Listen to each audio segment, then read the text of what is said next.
মধ্যপ্রাচ্যে Iran, Israel এবং যুক্তরাষ্ট্রের মধ্যে চলমান যুদ্ধ এখন ভয়ঙ্কর ফাঁদে পরিণত হয়েছে। এবার শিকারীকেই শিকার করছে অন্য কেউ।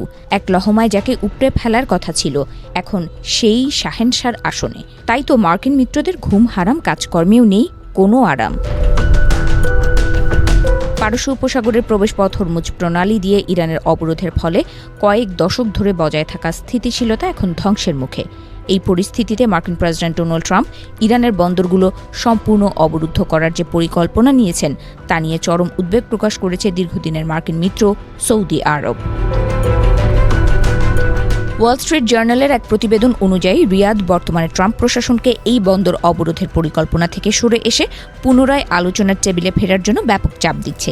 সৌদি কর্মকর্তাদের মতে ইরানের ওপর মার্কিন এই কঠোর অবরোধ পরিস্থিতিকে আরও ঘোলাটে করবে এবং এর ফলে ইরান পাল্টা ব্যবস্থা হিসেবে অন্যান্য গুরুত্বপূর্ণ নৌপথগুলো বন্ধ করে দিতে পারে। যুদ্ধের গত 6 সপ্তাহে তেহরান প্রমাণ করেছে যে তারা কেবল গুরুত্বপূর্ণ জলপথ বন্ধ করতেই সক্ষম নয়, বরং পুরো অঞ্চলের গুরুত্বপূর্ণ অবকাঠামোতে আঘাত হানতেও দ্বিধা করবে না। এর ফলে উপসাগরীয় দেশগুলোর দীর্ঘমেয়াদী তেল ও গ্যাস রপ্তানি কৌশল মারাত্মক ঝুঁকির মুখে পড়েছে। ইতোমধ্যে বিশ্ববাজারে অপরিশোধিত তেলের দাম ব্যারেল প্রতি $100 ছাড়িয়ে গেছে। হরমুজ প্রণালী বন্ধ হয়ে যাওয়ার পর সৌদি আরব মরুভূমির মধ্য দিয়ে পাইপলাইনের মাধ্যমে লোহিত সাগরে তেল পাঠিয়ে তাদের রপ্তানি সচল রাখার চেষ্টা করছে। বর্তমানে তারা দৈনিক প্রায় 70 লাখ ব্যারেল তেল রপ্তানি করছে। তবে রিয়াদ এখন ভয় পাচ্ছে যে ইরানের বন্দর অবরোধ করলে তেহরান হয়তো লোহিত সাগরের প্রবেশপথ বাব আল মান্দেবও বন্ধ করে দেবে। অন্যদিকে লোহিত সাগরের একটি বড় অংশ নিয়ন্ত্রণ করে ইরানের মিত্র ইয়েমেনের হুথি বিদ্রোহীরা। বিশেষজ্ঞরা বলছেন, ইরান যদি বাব আল মান্দেব বন্ধ করতে চায় তবে বিদ্রোহীরাই হবে তাদের প্রধান অস্ত্র। গাজা সংঘাতের সময় তারা ইতোমধ্যে এই জলপথে বড় ধরনের বিঘ্ন ঘটানোর ক্ষমতা প্রদর্শন করেছে, যা সৌদি আরবের উদ্বেগের প্রধান কারণ হয়ে দাঁড়িয়েছে।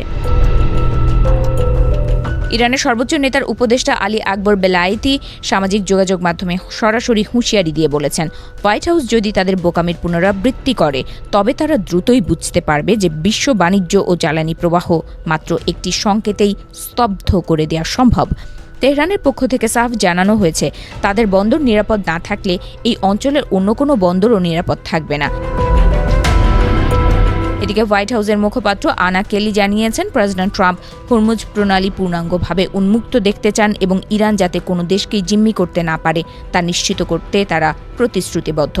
ওয়াশিংটন দাবি করছে যে তারা তাদের উপসাগরীয় মিত্রদের সাথে সার্বক্ষণিক যোগাযোগ রাখছে, যদিও সৌদি আরবের সাম্প্রতিক অবস্থান কিছুটা ভিন্ন বার্তা দিচ্ছে। এই যুদ্ধ সৌদি আরব, সংযুক্ত আরব আমিরাত, কাতার এবং বাহরাইনের মতো দেশগুলোর সাথে ইরানের দীর্ঘদিনের অলিখিত সমঝোতা গুড়িয়ে দিয়েছে।